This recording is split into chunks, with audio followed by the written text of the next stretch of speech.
Hello dear student, कैसे हो आप सभी लोग। मैं हूं DRX देवेश पाल और आज के वीडियो में आपका बहुत बहुत स्वागत है। आज हम लोग एक और इम्पॉर्टेंट चैप्टर स्टार्ट करने वाले हैं जिसका नाम है कोशिका चक्र और कोशिका विभाजन, यानी कि सेल साइकिल और सेल डिवीज़न। क्लियर है? तो सेल साइकिल और सेल डिवीज़न हम लोग देखने वाले हैं। बहुत सारे क्वेश्चन आते हैं यहाँ से। इससे पहले हम लोग सेल बायोलॉजी पढ़ चुके हैं, यानी कि कोशिका जीवन की इकाई। तो बहुत अच्छे से हम लोगों ने पढ़ा। तो आपने वो वीडियो नहीं देखे तो आप वहाँ जाके देख सकते हो। इसके बाद हम लोग यहाँ पे बात करते हैं आज न्यू चैप्टर की। तो यहाँ पे कुछ समरी हमें बताई गई है कि इसमें आपको सबसे इम्पॉर्टेंट कोशिका चक्र देखना है।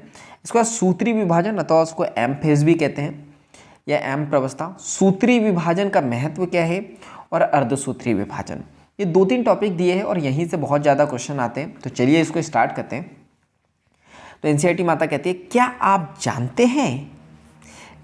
जानते हैं कि सभी जीव, चाहे सबसे बड़ा ही क्यों ना हो, और जीवन का प्रारंभ एक कोशिका से ही करता है। मतलब एनसीईआरटी बोलना चाह रही है, चाहे वो कितना ही बड़ा हो या कितना ही छोटा हो, चाहे वो अपना जीवन जो है एक कोशिका से ही क्यों ना प्रारंभ करता हो। आप आश्चर्यचकित हो जाओगे या आश्चर्यचकित हो सकते हैं कि कैसे एक कोशिका में इतने बड़े जीव का निर्माण होता है। वृद्धि व जनन सभी कोशिकाओं का ही नहीं, सभी सजीवों की विशेषता है। तो सभी कोशिकाएं 2 भागों में विभाजित होकर जनन करती हैं, जिसमें पैतृक कोशिका विभाजित होकर 2 नई संतति कोशिकाओं का निर्माण करती है। ये नवनिर्मित संतति कोशिकाएं स्वयं वृद्धि व विभाजन करती हैं। एक पैतृक कोशिका और इसकी संतति वृद्धि व विभाजन के बाद एक नई कोश की जनसंख्या का निर्माण करती है। अगर दूसरे शब्दों में कहा जाए तो इस प्रकार की वृद्धि व विभाजन के कई चक्रों के बाद एक कोशिका से ऐसी संरचना का निर्माण होता है जिसमें कई लाखों कोशिकाएं होती है। ठीक है, तो ये एनसीईआरटी माता ने हम लोगों को बताया। तो चलिए इसको हम लोग समझने की कोशिश करते हैं। एनसीईआरटी माता कह रही है कि कोई जीव है, अब चाहे ये एक कोश की हो या चाहे वो बहुत बड़ा ही क्यों ना हो, बहुत कोशिका वाला ही क्यों ना हो, तो आपको आश्चर्यचकित हो जाएगा कि ये एक कोशिका ही जो है वृद्धि करती है, यहाँ पे वृद्धि करती है, विभाजन करती है और 2 नई संतति कोशिका का क्या करती है, यहाँ पे निर्माण करती है। तो ये आपको याद रखना है, ये एक बेसिक सी चीज़ है और यही होता है सेल डिवीज़न। चलो, तो अब हम लोग यहाँ पे बात करते हैं कोशिका चक्र क्या होता है। कोशिका विभाजन तो समझ गए हम लोग। तो कोशिका विभाजन सभी जीवों के लिए एक अत्यंत महत्वपूर्ण प्रक्रिया है। एक कोशिका विभाजन के दौरान DNA प्रतिकृति व कोशिका वृद्धि होती है। तो ये याद रखना है आपको कि क्या क्या होता है विभाजन के दौरान। पहले तो जो DNA है उसकी प्रतिकृति का मतलब क्या होता है? प्रतिकृति का मतलब होता है रेप्लिकेशन, या आप इसको जो है फोटोकॉपी कह सकते हो कि एक चीज़ आप इधर से डालोगे सेम टू सेम बन के जो है दूसरी निकल आएंगी। तो ये याद रखना, DNA की प्रतिकृति होती है और कोशिका वृद्धि करती है। ये सभी प्रक्रियाएं जैसे कि कोशिका विभाजन, DNA प्रतिकृति और कोशिका वृद्धि एक दूसरे के साथ समायोजित होकर इस प्रकार संपन्न होती है कि कोशिका विभाजन सही होता है वह संतति कोशिका में इनकी पैतृक कोशिकाओं वाला जीनोम होता है। ठीक है, क्या बोला कि जब कोशिका विभाजन होता है तो जो संतति कोशिका है इनमें पैतृक कोशिका वाला जीनोम होता है, यानी मम्मी पापा से ही जो है जेनेटिक मटेरियल आता है। घटनाओं का यह क्रम जिसमें कोशिका अपने जीनोम का द्विगुणन व अन्य संघटकों का जो है संश्लेषण और तत्पश्चात विभाजित होकर 2 नई संतति कोशिकाओं का निर्माण करती है, जिसे कोशिका चक्र हम लोग कहते हैं। यद्यपि कोशिका वृद्धि, जिसमें हम लोग कोशिका द्रव्य वृद्धि के संदर्भ में बात करेंगे, एक सतत प्रक्रिया है जिसमें DNA का संश्लेषण कोशिका चक्र की जो है एक विशेष अवस्था में होता है। तो वो विशेष अवस्था कौन सी है वो हम लोग देखने वाले हैं। इसके बाद कोशिका विभाजन के दौरान प्रतिकृति गुणसूत्र यानी DNA जो होता है जटिल घटनाक्रम से के द्वारा जो है संतति केंद्रकों में वितरित होता है, यानी कि बढ़ता है, डिवाइड होता है। ये सारी घटनाएं आनुवांशिक नियंत्रण के अंतर्गत आती है। तो ये कोशिका चक्र का कुछ बेसिक इंट्रोडक्शन बताने की कोशिश की थी, जहाँ पे बताया कि जो है कैसे जो पेरेंट्स है उसका ही जो है जीनोम जो होता है, जेनेटिक मटेरियल जो है संतति कोशिका में जाता है, कैसे यहाँ पे जो है कोशिका वृद्धि करती है, कैसे डीएनए का संश्लेषण होता है, वगैरह सारी बातें बताई। तो इसको वन बाय वन हम लोग जो है ये कोशिका चक्र में देखने वाले हैं। तो देखो ये होता है कोशिका चक्र, जहाँ पे आपको 3 फेज देखने को मिलते हैं। पहला होता है G1, दूसरा होता है S और दूसरा होता है G2, और ये तीसरा होता है M फेज, जिसको हम लोग डिवीज़न फेज कहते हैं, जिसमें ये आपको बताया गया है 4 फेज होते हैं। कौन कौन सा होता है? प्रोफेज, मेटाफेज, एनाफेज और टीलोफेज। ठीक है, तो ये याद रखना है। तो ये लिखा भी हुआ है, ये M प्रवस्था है। आपको ये याद रखना है कि यहाँ से लेके यहाँ तक के, ठीक है, कहाँ से लेके कहाँ तक के? G1 से लेके कहाँ तक के? G2 तक के। इस फेज को हम लोग कहते हैं इंटरफेस यानी अंतरावस्था, और ये होता है M अवस्था। ठीक है, यहाँ पे एक आपको बताया गया है G0। ठीक है, G0 क्या होता है इसको भी हम लोग देखेंगे। तो हम लोग यहाँ पे बात करते हैं एक प्रारूपी यूकैरियोटिक चक्र का उदाहरण मनुष्य की कोशिका के संदर्भ संवर्धन में होता है, जो प्रत्येक 24 घंटे में विभाजित होती है। तो जो मनुष्य की कोशिका, ये आपको याद रखना है, 24 घंटे में विभाजित होती है। यद्यपि कोशिका चक्र की यह अवधि एक जीव से दूसरे जीव में, एक कोशिका से दूसरी कोशिका प्रारूप के लिए बदल सकती है। तो याद रखना, मतलब एक कोशिका में अलग हो सकता है, दूसरी कोशिका में अलग हो सकता है, अलग अलग जीवों की कोशिका में ये अलग अलग हो सकता है। उदाहरण की बात करें तो यहाँ पे आपको याद रखना है यीस्ट में कोशिका चक्र पूर्ण होने में जो है 90 मिनट लगते हैं। तो ये आपको याद रखना है। तो यहाँ पे आपको क्या क्या बताया गया, एक तो आपको 101 मिनट इधर लिखते हैं। यीस्ट के बारे में याद रखना है कितना समय लग रहा है, यहाँ पे 90 मिनट। मनुष्य की बात करें कितना, 24 घंटे। आप बैक्टीरिया याद रख सकते हो, इसमें लगता है 20 मिनट। क्लियर है, तो ये आपको याद रखना है। इसके बाद हम लोग यहाँ पे बात करते हैं नेक्स्ट।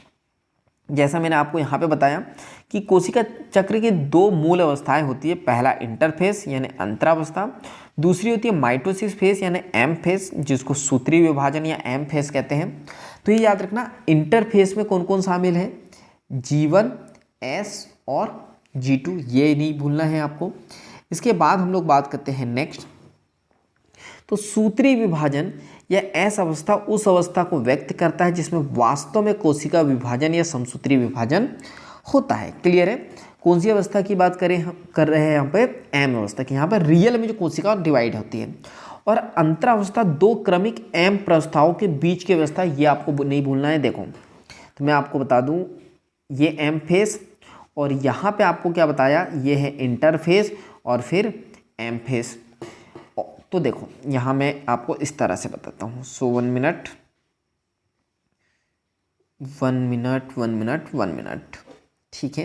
ये तो हम लोग यहाँ पे बात करते हैं, यहाँ पे ये मैं बना देता हूँ कोशिका चक्र। ये आपका हो गया G1, ठीक है, ये हो गया S, ये हो गया G2, ये आपका 1 हो गया, और ये हो गया M। तो G1 के बाद क्या आता है? S, और S के बाद G2। तो ये तो हो गया आपका इंटरफेस, तो ये आपने लिख दिया M, यहाँ से फिर आ जाएगा इंटरफेस। ठीक है, ये इंटरफेस आ गया। अब जैसे ही ये M था, M के बाद क्या आया? ये पूरा इंटरफेस। फिर इंटरफेस के बाद क्या आया? M। ठीक है, अगर मैं बात करूँ यहाँ पे क्या बोल रहा है? 2 क्रमिक M प्रवस्थाओं के बीच में। ठीक है, तो क्या बोला जा रहा है? 2 क्रमिक यानी ये 2 M फेस है, उसके बीच में क्या है? यहाँ पे आपका इंटरफेस यानी अंतरावस्था, ये आपको नहीं भूलना है। ठीक है, इसके बाद हम लोग यहाँ पे बात करते हैं नेक्स्ट। तो यहाँ पे आपको याद रखना है 2 क्रमिक M अवस्थाओं के बीच की प्रवस्था है। यहाँ ध्यान देने योग्य महत्व की बात है कि मनुष्य की कोशिका के औसतन अवधि जो है 90 घंटे की कोशिका चक्र में कोशिका विभाजन सिर्फ लगभग 1 घंटे में होता है। देखो तो 24 घंटे की बात करें तो कोशिका चक्र, अभी मैंने बताया आपको कि कोशिका जब डिवाइड होंगी मनुष्य की तो कितना समय लगेगा? 24 घंटे। ठीक है, लेकिन कोशिका चक्र की बात करें तो वहाँ पे 1 घंटे में पूर्ण वो हो जाता है। ठीक है, जिसमें से 101 मिनट कोशिका चक्र में कोशिका विभाजन सिर्फ लगभग 1 घंटे में पूर्ण होता है। कोशिका विभाजन, हाँ चलो ठीक है, ये बताया गया है कि यहाँ पे 24 घंटे, ये मैं 24 घंटे लिख दे रहा हूँ। ठीक है। तो ये कहाँ लग रहे हैं, कोशिका विभाजन में। अब कोशिका चक्र की बात करें तो यहाँ पे बोला जा रहा है कि कोशिका चक्र में जो है आपको मात्र जो है कोशिका विभाजन में मात्र 1 घंटा लगेगा। ऐसा क्यों? जिसमें कोशिका चक्र की कुल अवधि 95% से अधिक की अवधि मानी जाती है। यानी कि जो कोशिका चक्र है ये, तो इसमें जो है ना 24 घंटे में से 95, ये याद रखना 95 से अधिक लिखा है, 95 है, और आप इसको या तो 96 भी कह सकते हो क्योंकि लिखा है कि उससे अधिक। तो यहाँ पे हम लोग बात करते हैं 24 घंटे का आप 95% निकाल दोगे तो लगभग 1 घंटा ही बचता है। तो ये याद रखना है, कोशिका जब डिवाइड होती है, विभाजित होती है, तो मात्र उसको 1 घंटे में ही हो जाती है। लेकिन जो कोशिका चक्र होता है ना, वहाँ पे लगभग आपको जो है 95% से अधिक समय लग जाता है। तो वही 23 घंटे वहाँ पे लग जाता है, ये आपको याद रखना है। इसके बाद हम लोग यहाँ पे बात करते हैं नेक्स्ट, ये क्या दिया हुआ है इसको भी पढ़ेंगे हम लोग। 1 मिनट पहले प्रोसेस को आगे देखें हम लोग। तो हम लोग एम प्रवस्था का प्रारंभ केंद्रक के विभाजन कैरियोकाइनेसिस से होता है, जो कि संगत संतति गुणसूत्र के पृथक्करण यानी सूत्रीय विभाजन के समतुल्य है। और इसका अंत कोशिका द्रव्य विभाजन, जिसको साइटोकाइनेसिस के साथ होता है। अंतरावस्था को विश्राम अवस्था भी कहते हैं, ये याद रखना, जो इंटरफेस है, क्योंकि वहाँ पे सेल डिवाइड नहीं करती है। यह वह प्रवस्था है जिसमें कोशिका विभाजन के लिए तैयार होती है तथा इस दौरान क्रमबद्ध तरीके से कोशिका वृद्धि करती है व डीएनए का क्या करती है, प्रतिकृतन करती है, यानी कि डीएनए का द्विगुणन यहाँ पे होता है। तो आपको ये याद रखना है कि यहाँ पे जो एम अवस्था होता है ना, उसके 2 फेस होते हैं। कौन कौन से? एक होता है कैरियोकाइनेसिस, ठीक है, और ये दूसरा कौन सा होता है, साइटोकाइनेसिस। तो कैरियोकाइनेसिस में क्या होता है, केंद्रक का विभाजन होता है, और जो साइटोकाइनेसिस है ना, उसमें कोशिका द्रव्य का जो है विभाजन होता है। क्लियर है? लेकिन उससे पहले सेल साइकिल चलता है। तो सेल साइकिल की बात करें या इंटरफेस या अंतरावस्था की बात करें तो 3 प्रवस्थाओं में इसको जो है डिवाइड किया गया है, G1, S और G2। मैं बता चुका हूँ आपको। तो पश्च सूत्री अंतरकाल अवस्था, जिसको G1 यानी वही इंटरफेस की बात करें तो G1 समसूत्री विभाजन एवं डीएनए प्रतिकृति के बीच अंतराल को प्रदर्शित करता है। तो आपको ये याद रखना है, कंफ्यूज नहीं होना है। यहाँ पे G1 लिखा और यहाँ पे लिख दिया डीएनए प्रतिकृतन, तो यहाँ पे G1 में प्रतिकृतन नहीं हो रहा है, ये याद रखना है। डीएनए का क्या बोल रहा है कि बीच अंतराल को प्रदर्शित करती है। यानी मैं यहाँ पे बात करूँ, ये मैंने बना दिया कोशिका चक्र, तो यहाँ पे ये है G1, ये है S। तो क्या होता है, S में डीएनए का द्विगुणन होता है, तो उससे पहले जो है ना, जो अंतराल है वो है G1। तो ये याद रखना, यहाँ पे सूत्रीय विभाजन एवं डीएनए प्रतिकृतन के बीच अंतराल को प्रदर्शित करता है। G1 प्रवस्था में कोशिकाएं, ये मोस्ट इंपॉर्टेंट याद रखना है, यहाँ से क्वेश्चन आता है। G1 में जो है कोशिका उपापचयी रूप से सक्रिय होती है एवं लगातार यहाँ पे वृद्धि करते ही रहते हैं G1 में। क्लियर है? ये इतनी बात समझ में आ गया। लिखा भी है, परंतु इसका डीएनए प्रतिकृतन नहीं करता है। मोस्ट इंपॉर्टेंट, यहाँ पे छीक के बताया एनसीईआरटी ने कि जो G1 है यहाँ पे डीएनए का प्रतिकृतन नहीं होगा। क्लियर है? फिर आता है एस फेस, ये वाला। तो यहाँ पे जो है इसको संश्लेषण प्रवस्था भी कहते हैं। क्यों? क्योंकि इस दौरान डीएनए का निर्माण भी होता है और इसकी प्रतिकृति भी होता है, यानी कि इसका मतलब क्या है, एक डीएनए से 2 डीएनए को भी यहाँ पे बनाया जाता है। इस दौरान डीएनए की मात्रा दुगनी हो जाती है। तो याद रखना, द्विगुणन या रेप्लिकेशन या प्रतिकृतन का मतलब ये है कि संख्या क्या हो जाती है, दुगनी। तो ये कुछ एग्जाम्पल के द्वारा बताए गए हैं। यदि डीएनए की प्रारंभिक मात्रा 2C है तो 2C से अगर चिन्हित किया जाए उसको, तो यहाँ बढ़कर क्या हो जाएगा, 4C हो जाती है। यद्यपि गुणसूत्र की संख्या में कोई वृद्धि नहीं होती, ये मोस्ट इंपॉर्टेंट आपको याद रखना है। डीएनए डबल हुआ है लेकिन गुणसूत्र जो है इसकी संख्या में कोई भी वृद्धि नहीं होती है। यदि G1 प्रवस्था में कोशिका द्विगुणित है या जो है 2n है, तो S प्रवस्था के बाद इसकी संख्या वही रहती है, यानी जो कोशिका है उसमें गुणसूत्र में कोई चेंजेस नहीं आएगा। क्लियर है? G1 में अगर द्विगुणित है तो ये द्विगुणित का द्विगुणित ही बनी रहेंगी आखिरी तक के, इसकी संख्या में कोई परिवर्तन नहीं आएगा। जो G1 अवस्था में थी वही जो है यहाँ पे आपकी S में भी रहेंगी, G2 में भी रहेंगी और M में भी रहेंगी 2n।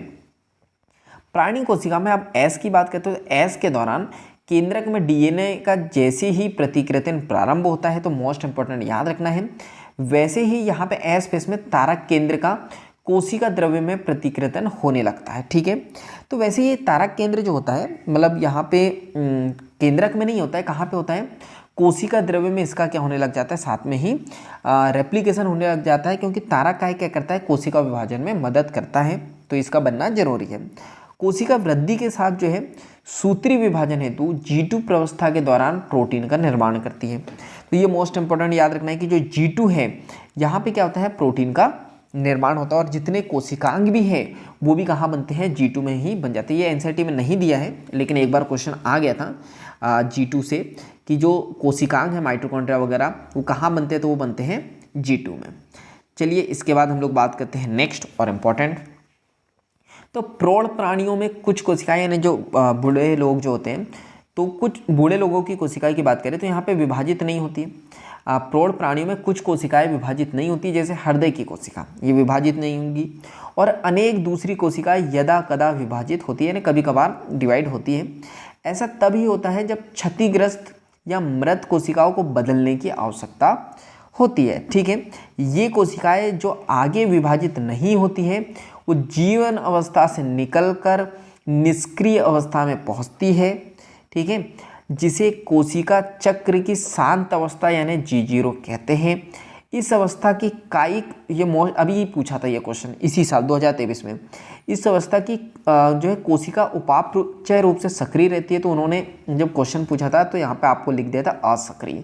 बस इतने से जो है बहुत सारे स्टूडेंट ने ये क्वेश्चन गलत करके आए थे, तो याद रखना G0 को शांत प्रावस्था कहते हैं, और यहाँ पे जो कोशिका है वो उपापचय रूप से सक्रिय होती है, यानी मेटाबॉलिक एक्टिविटी उसकी अच्छी होती है, डाइजेशन अच्छा होता है, लेकिन यहाँ विभाजित नहीं होती है। याद रखना G0 में कोशिका विभाजित नहीं होती है।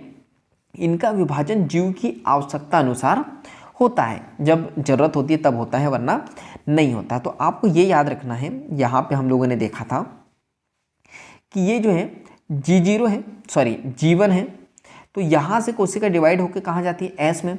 लेकिन आपने कई बार देखा होगा कि कोशिका जो है मृत हो जाती है, क्षतिग्रस्त हो जाती है, तो आपने देखा होगा हमारे शरीर में मवाद बनने लगता है, पस बनने लगता है, तो वो डेड सेल होती है। तो ये जीवन से निकल के कहाँ जाएंगी, G0 में जाएंगी, और ये कोशिका से क्या हो जाएंगी, बाहर हो जाएंगी। क्लियर है यहाँ तक के, तो ये आपको याद रखना है। इसके बाद हम लोग यहाँ पे बात करते हैं, हम लोग G0 देख चुके हैं, तो कुछ बेसिक यहाँ पे बताया गया हमें। तो प्राणियों में सूत्री विभाजन केवल द्विगुणित कायिक कोशिका में ही दिखाई देता है, ये मोस्ट इंपॉर्टेंट याद रखना है। तो यहाँ से क्वेश्चन आया भी हुआ है। जो सूत्री विभाजन है यानी समसूत्री विभाजन है, ये केवल आपको द्विगुणित की कायिक कोशिका में देखने को मिलेगा, वेजिटेटिव कोशिका। अभी कायिक कोशिका क्या होती है, तो जनन कोशिका को छोड़कर जितनी भी कोशिका होती है उसको कायिक कोशिका ही कहते हैं। हालांकि इनमें कुछ अपवाद भी है, जहाँ हैप्लॉइड अगुणित कोशिकाएं समसूत्री विभाजन द्वारा विभाजित होती हैं। उदाहरण के लिए नर मधुमक्खी, मोस्ट इंपॉर्टेंट याद रखना है। ठीक है, तो यहाँ पे जो उदाहरण के लिए नर मधुमक्खी, मतलब बोला क्या गया है कि सिर्फ द्विगुणित होती है, लेकिन ऐसा नहीं होता है। कई बार अपवाद ये है कि हैप्लॉइड यानी अगुणित कोशिकाएं भी जो है समसूत्री में विभाजन में भाग ले लेती है। तो इसका एग्जाम्पल या उदाहरण क्या है, नर मधुमक्खी। ठीक है, इसके विपरीत पादपों में सूत्री विभाजन अगुणित एवं द्विगुणित दोनों कोशिकाओं में ये देखने को मिलता है। क्लियर है, तो ये याद रखना। अगर इसके विपरीत पादपों की बात करें हम लोग, तो सूत्री यानी समसूत्री विभाजन ये अगुणित में भी देखने को मिलेगा और द्विगुणित कोशिका में भी हमको देखने को मिलेगा। पादपों में पीढ़ी एकांतर यानी एक पीढ़ी से दूसरी पीढ़ी या एक जनरेशन से दूसरी जनरेशन में जो डीएनए जाते हैं या जो जेनेटिक मटेरियल जाता है, तो वो आपको बताया जाएगा। अध्याय 3 के उदाहरणों को याद करते हुए आप पादप जाति एवं अवस्थाओं की पहचान करें जिनमें अगुणित कोशिकाओं में जो है सूत्री विभाजन दिखाई पड़ता है। क्लियर है, तो वो हम लोग यहाँ पे देखने वाले हैं। तो चलिए इसको देखते हैं। तो यहाँ पे जो है सेल साइकिल तो जो है फिनिश हुआ, लेकिन कुछ इंपॉर्टेंट नोट्स हमें दिए गए हैं, तो वो हम लोग पढ़ लेते हैं। तो ये एक नोट है, इसको पढ़ते हैं। तो पादप व प्राणी अपने जीवन काल कैसे वृद्धि करते हैं, मतलब पादप और प्राणी जो है अपने जीवन काल में कैसे वृद्धि करते हैं। क्या पौधों में सभी कोशिकाएं जीवन भर विभाजित होती है, ये आपको बताना है, कैसा होता है या नहीं होता है। इसके बाद हम लोग बात करते हैं, आप क्या सोचते हैं। एनसीईआरटी माता कहती है, आप क्या सोचते हैं कि कुछ कोशिकाएं सभी पौधों एवं प्राणियों के जीवन में हमेशा विभाजित होती रहती है।